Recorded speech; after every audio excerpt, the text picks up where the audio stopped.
يمثل هذا الشارع أحد أهم المنافذ الوحيدة لبيع الكتب في عمان. داخل هذه المكتبة يرى البائع رواج الإقبال على شراء بضاعته دون تأثير للتطور التكنولوجي عليها.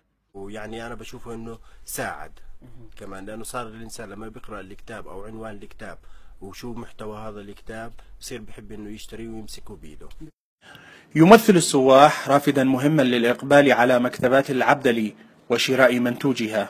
أنا كسائح مصري يعني هاوي لقراءة الكتب، يعني من أحد الزبائن في المكتبة. بحب أقرأ في كتب السياسة، في كتب الفن، في شتى الكتب المتنوعة.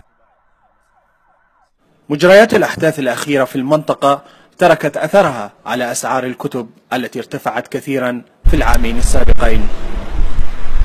على الرغم من كل تطورات الحياة الإلكترونية، إلا أن شارع المكتبات في العبدلي لا زال يحافظ على أصالته في بيع الكتب، ليكون أحد الشارعين فقط المتبقيين في عمان لبيع الكتب ودور النشر.